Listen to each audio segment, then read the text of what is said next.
Hello student, welcome back virus education centre. तो student, आज हम फिर से लेकर आ गए हैं आपके लिए एक नई class, the power of global world. तो स्टूडेंट, इससे पहले कि हमने 2 क्लासेस आपको करा चुके हैं, वो क्लासेस आपकी काफ़ी इम्पोर्टेंट हैं। उस क्लास को भी आप ज़रूर देखो। और स्टूडेंट, एक बात, आप हमारे चैनल पर नए हैं तो हमारे चैनल को ज़रूर सब्सक्राइब करें। तो स्टूडेंट, आज बिना देरी किए हुए हम अपनी क्लास को स्टार्ट करते हैं। आज का सेशन आपके लिए काफ़ी इम्पोर्टेंट होने वाला है। क्यों इम्पोर्टेंट होने वाला है? क्योंकि आपके एग्ज़ाम में 20 मार्क्स के एमसीक्यूज़ आते हैं, जो आपके एग्ज़ाम में काफ़ी वेटेज रखते हैं। तो स्टूडेंट, बिना देरी किए हम अपने सेशन को स्टार्ट करते हैं।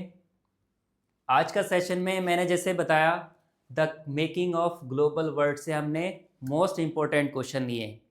तो पहला क्वेश्चन देखते हैं स्टूडेंट। पहला क्वेश्चन है, many of our common foods such as potatoes, soya and मेज,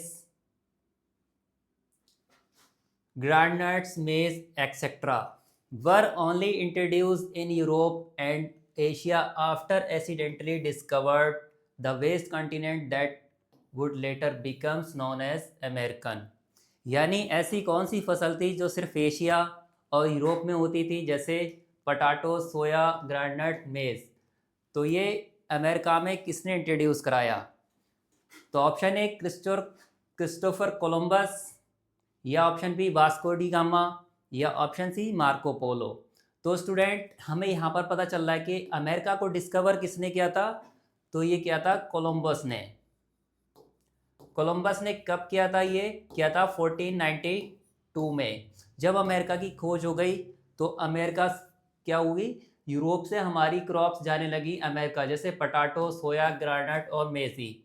तो इस क्वेश्चन में आप समझ गए होंगे कि इस ऑप्शन कौन सा सही ऑप्शन होने वाला है। That is a. कोलंबस ने ही क्या किया था, अमेरिका को डिस्कवर किया था और यूरोप से क्या ले गया, वो पटाटो, सोया, ग्राउंडनट ऐसी क्रॉप्स ले गया अमेरिका में। उसके बाद है वास्को डी गामा। ये इसने क्या किया था स्टूडेंट? इसने 1492 में क्या की थी, इंडिया की खोज की थी। ये पुर्तगाल का था। और जो अफ्रीका के रास्ते होते क्या करा गया, इंडिया जो यहाँ पर पहुँचा। तो आई होप स्टूडेंट आप इस क्वेश्चन का सही आंसर समझोगे, ऑप्शन ए। नेक्स्ट क्वेश्चन देखते हैं स्टूडेंट हम। नेक्स्ट क्वेश्चन है हमारा, many expedition set off is search El Dorado the fable city of. Basically इस क्वेश्चन में स्टूडेंट ये पूछा गया है कि एल डार्डो क्या था, सिल्वर था, एम्बेरल्ड था, या डायमंड्स, या गोल्ड। तो एल डार्डो स्टूडेंट क्या था, एक गोल्ड था। तो इस क्वेश्चन का आंसर होगा that is D. Next question देखते हैं स्टूडेंट। नेक्स्ट क्वेश्चन है, Americans originally inhabitants had no immunity against disease that come from Europe, in particular provident deadly killer। यानी अमेरिका में उस समय कौन सी बीमारी चल रही थी जिससे बहुत सारे लोग क्या हो रहे थे, बीमार या मर रहे थे, जो यूरोप से अमेरिका को आए थे? चिकन पॉक्स था, मीलसेस था, या स्मॉल पॉक्स, या फाइलेरिया। तो स्टूडेंट, उस टाइम अमेरिका में कौन सी बीमारी हो गई थी, एक smallpox. Option C is right. Next question देखते हैं student. Which country pass the corn law the restrict the import of corn. यानी कॉर्न को बेचने पर पाबंदी लगा दी गई, ऐसा यूरोप की कौन सी कंट्री थी? फ्रांस था, ग्रेट ब्रिटेन था, या स्पेन, या यूएसए। तो ये लॉ हमारा इंट्रोड्यूस कराया था हमारी एक यूरोपियन कंट्री थी, ग्रेट ब्रिटेन ने। ग्रेट ब्रिटेन ने क्या करा, कॉर्न लॉज को पास किया और उसके इंपोर्ट पे क्या कर दिया गया, बैन कर दिया गया। तो that is B is right answer.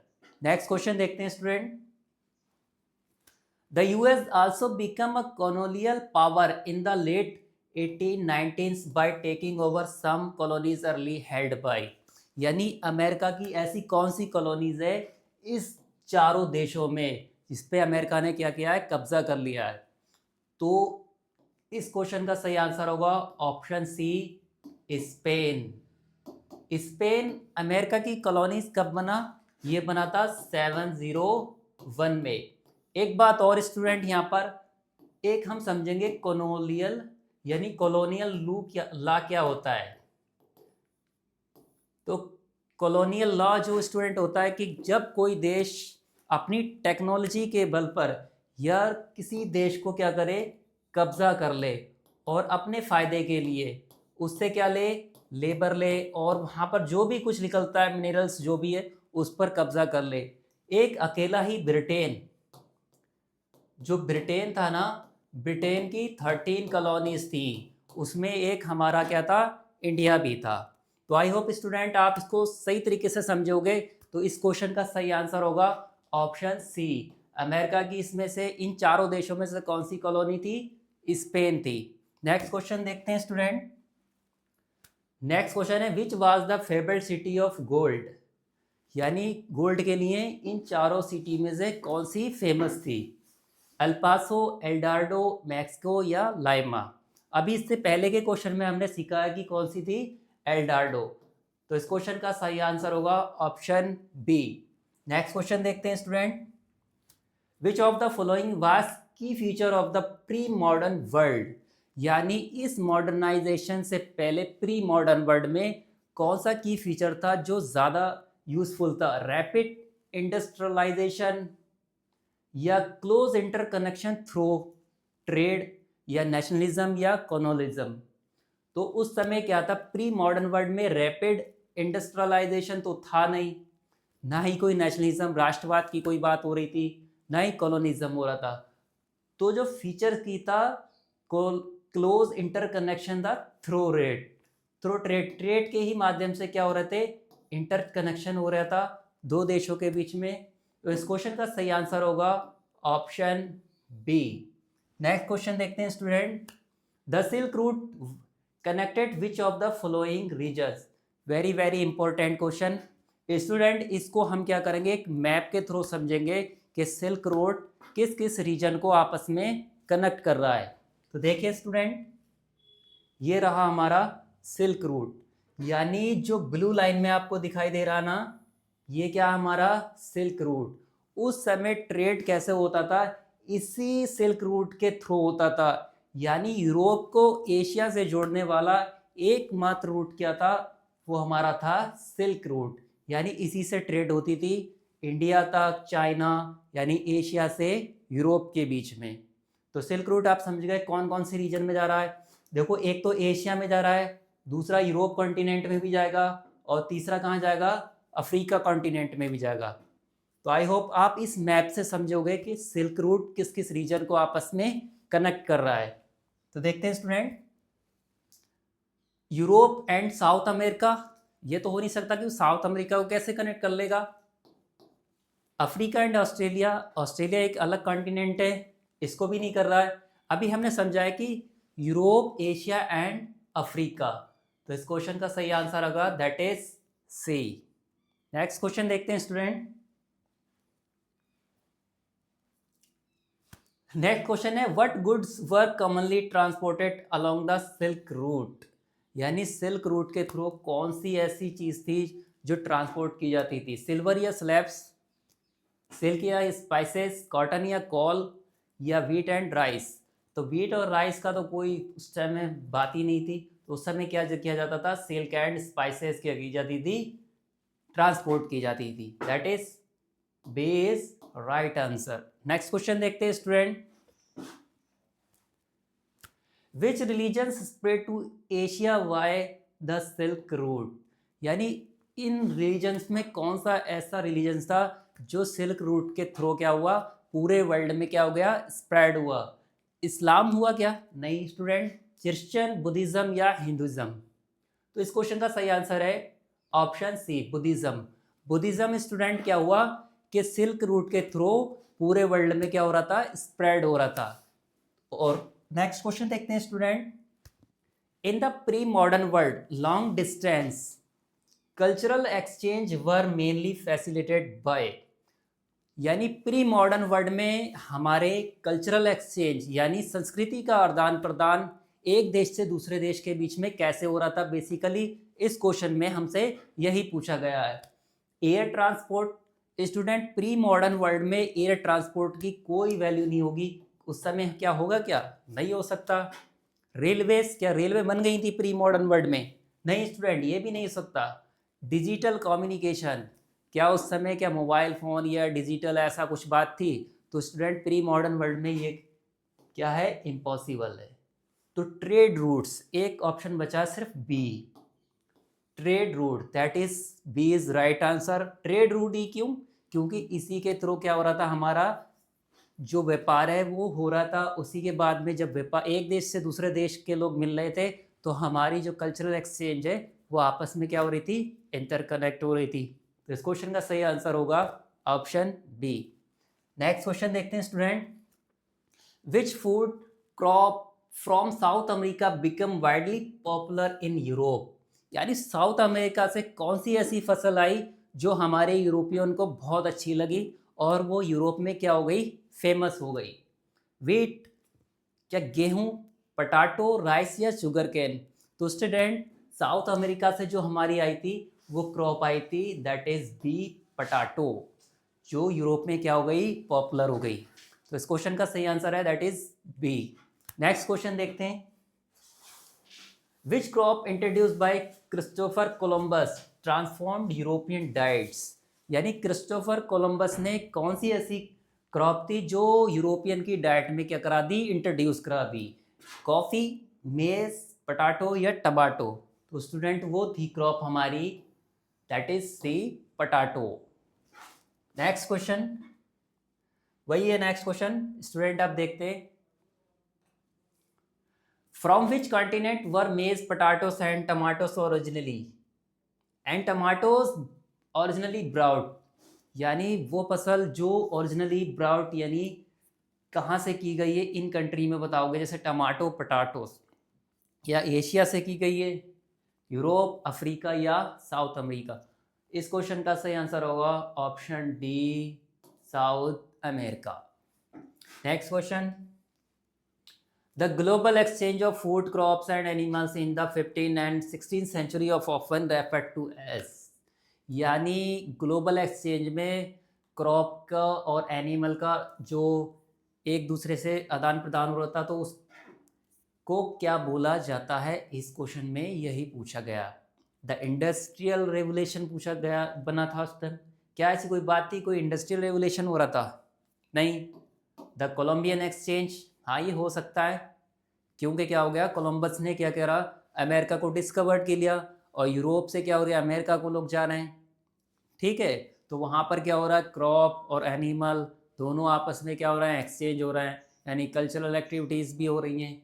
तो इस क्वेश्चन का सही आंसर होगा option B, the Columbian exchange. Columbian exchange उसको कहा जाता है कि कोलंबस ने किया तो अमेरिका और यूरोप की संस्कृति क्या हो गई, आपस में इंटरकनेक्ट हो गई और क्रॉप भी आपस में चेंजेस होती गई, तो वही क्या होता है, एक कोलंबियन एक्सचेंज होता है। नेक्स्ट क्वेश्चन देखते हैं student, the European conquest of the Americans in 16th century was largely aided by? यानी यूरोपियन क्या कर रहे थे उस समय, अमेरिका पे उन्होंने क्या कर लिया, अपनी विजय हासिल कर ली। तो ऐसा करने में उनके पास में क्या चीज़ थी कि जिसकी वजह से वो आसानी से अमेरिका को क्या कर पाए, पूरी कंट्री को अपने अंडर कर लिया? एडवांस टेक्नोलॉजी थी क्या, spread of disease like small pox, support from African nation, क्या अफ्रीकी देशों की यूरोपियन लोगों की सहायता की थी अफ्रीकी देशों ने? नहीं, ऐसा कुछ नहीं हुआ था। Use of tanks and aeroplanes, ये भी नहीं है। लेकिन एक बात थी कि जो यूरोप था ना हमारा, वो पहले डेवलप्ड हो चुका था, तो उनके पास में जाहिर सी बात है कि उनके पास में एडवांस टेक्नोलॉजी आ गई। तो एडवांस टेक्नोलॉजी आने की वजह से क्या करा, जो अमेरिका था उसको बहुत जल्दी अपने उन्होंने हैंड ओवर कर लिया। तो इस क्वेश्चन का सही आंसर होगा ऑप्शन ए। नेक्स्ट क्वेश्चन देखते हैं student, which disease wiped out a large portion of the indigenous population of the American? यानी ऐसी कौन सी बीमारी थी जिसकी वजह से बहुत ज़्यादा अमेरिकन क्या हो गए, अमेरिकन जो थे डाइड होने लगे? तो उस समय क्या हुआ, मलेरिया हो गया, क्या था, स्मॉल पॉक्स, कोलेरा या ट्यूबरक्लोसिस? तो अमेरिका में क्या हो रहा था, एक बीमारी हो रही थी smallpox, that is B is right answer. Next question देखते हैं, what was one of the key motive for European exploration during the 15 and 16 countries? Centuries sorry. तो 15वीं और 16वीं जो सेंचुरीज थी उसमें क्या यूरोपियन का की मोटिव था जिसकी वजह से वो इतने कामयाब हो गए? स्टैब्लिश डेमोक्रेटिक गवर्नमेंट्स, या कोई वो गवर्नमेंट्स को स्टैब्लिश करके करे, ये डेमोक्रेटिक गवर्नमेंट को स्टैब्लिश किया ऐसा कुछ उसने नहीं। स्प्रेडिंग क्रिश्चियनिटी, यानी उन्होंने क्या अपने ईसाई धर्म को फैलाया। Searching for spices and gold, उस समय क्या हो रहा था कि वो उनका एक यूरोपियन का एक मोटिव बन गया था क्या खोजने के लिए? Spices and gold. तो इस क्वेश्चन का सही आंसर होगा ऑप्शन सी। नेक्स्ट क्वेश्चन देखते हैं। The indigenous population of Americans decreased by almost % after the arrival of Europeans. Student, जब ये नल्ले यानी यूरोपियन जो क्या कर गए, ये अमेरिका चले गए, तो अमेरिकन यानी अमेरिकन नेटिव्स जो अमेरिका की मेजर पॉपुलेशन थी वहाँ पर पहले से रहने वाली, इन्होंने क्या करा, उसको डिक्रीज कर दिया। यानी यूरोपियन जब वहाँ पहुँच गए तो जो अमेरिका के नेटिव थे वो क्या हो गए, कम होते गए। उनकी पॉपुलेशन जाहिर सी बात है कम हो गई, तो वो कितनी % कम हुई? तो स्टूडेंट वो हो गई थी 90%। तो इस क्वेश्चन का सही आंसर है that is C. Next question, the silk route was named after which commodity, यानी सिल्क रूट का नाम किस पर पड़ा? तो स्टूडेंट ये तो क्वेश्चन में ही दे रखा है सिल्क, तो इस क्वेश्चन का सही आंसर होगा ऑप्शन सी। नेक्स्ट क्वेश्चन देखते हैं student, which two major continents were linked by the Columbian exchange. अब इस दो कॉन्टिनेंट्स बताने हैं कि जो कोलंबियन एक्सचेंज के लिए जाने जाते हैं। तो कोलंबियस यानी कोलंबस ने किसको डिस्कवर किया? अमेरिका को किया। तो अमेरिका और यूरोप के बीच में क्या हो गया, इंटर कनेक्शन हो गया, तो उसी कंटेंट लिंक हो गए। कोलंबियन एक्सचेंज किसको कहा जाता है? यूरोप एंड साउथ अमेरिका को। तो that is base right answer. Next question, which animal introduced by Europeans transform the live native American, यानी यूरोप से ले जाए हुए यूरोपियन कौन सी ऐसी चीज़ ले गए जो नेटिव अमेरिकन थे उनके लिए काफ़ी बेनिफिट हुआ? डॉग, हॉर्स, काउ या sheep। तो स्टूडेंट यूरोपियन जब अमेरिका पर गए थे तो वो अपने साथ ले गए थे हॉर्स। तो that is base right answer. Next question देखते हैं। हमारा नेक्स्ट क्वेश्चन है, what was the key factor in the success of European colonial expansion, यानी यूरोपियन अपने कॉलोनियल एक्सपेंशन को बढ़ावा देने के लिए उनके पास में क्या की फीचर था जिसकी वजह से वो इतने कामयाब हो गए? Superior technology and spread of diseases, peace, equal trade and relation, या डेमोक्रेटिव इंस्टीट्यूशन। तो यूरोपियन को डेमोक्रेटिव इंस्टीट्यूशन से तो कोई मतलब ही नहीं था, ना ही इक्वल ट्रेड, कि आपने कोई किसी को चीज़ दी और उसके बदले उतनी इक्वल में ट्रेड कर रहे हैं हम, तो ऐसी भी कोई बात नहीं होगी। ना ही कोई शांति समझौता होगा, यानी पीस की भी कोई बात नहीं होगी उस टाइम में। Superior technology and spread of disease, हाँ, क्योंकि यूरोपियन क्या थी, टेक्नोलॉजी में क्या हो गए थे, सुपीरियर हो गए थे। और स्प्रेड ऑफ डिसीज है, उनके पास ऐसे वेपन थे जो डिसीज़ को क्या कर सकते थे, स्प्रेड कर सकते थे। तो that is right answer. Next question देखते हैं student, what country initiate the Columbian exchange. तो कौन सी कंट्री थी जो कोलंबियन एक्सचेंज में थी? तो that is right answer. Next question देखते हैं, thousand of people fled Europe of America in the 19th century due to, यानी बहुत सारे यूरोपियन क्या हो गए, अमेरिका की ओर जाने लगे। तो क्यों जा रहे थे, ऐसा क्या हो रहा था? Wide spread poverty and deadly diseases, या continuous war, political instability, frequent famines, poor living and condition, harsh climate and repeated and natural disaster. तो कोई क्लाइमेट तो अफेक्ट नहीं करता कि आप एक कंट्री छोड़कर दूसरी कंट्री की ओर जाओ। तो student option D is not. Frequent famines है, पुअर लिविंग कंडीशन, तो कोई उनकी लिविंग कंडीशन कोई पुअर नहीं थी यूरोपियन की, वो पहले से ही एडवांस हो चुके थे। Continuous wars and political instability, Europe में कोई ऐसी अफरा तफरी नहीं आ गई थी जो पॉलिटिकल इंस्टेबिलिटी हो गई हो या वहाँ पर कोई ऐसी वार की सिचुएशन बन गई हो। तो एक लास्ट ऑप्शन बनता है दैट इज़ ए। तो A is right answer, wide spread poverty and deadly diseases. तो इस क्वेश्चन का सही आंसर होगा ऑप्शन ए। तो स्टूडेंट ये इस क्लास का लास्ट क्वेश्चन था। आई होप आपने को क्लास काफ़ी अच्छी लगी होगी। स्टूडेंट इसके बाद भी हम क्लास लाने वाले चैप्टर नंबर 4 की। इससे पहले की आपकी 2 क्लासेस हमने करा चुकी हैं। आज हमारी 3rd क्लास थी, the making power of global world. तो आई होप स्टूडेंट आपको ये सेशन काफ़ी अच्छा लगा होगा। इस सेशन को अब हम यहीं क्लोज करते हैं। नेक्स्ट डे पे आपके चैप्टर 4 के साथ में आपको मिलेंगे। तब तक के लिए थैंक यू।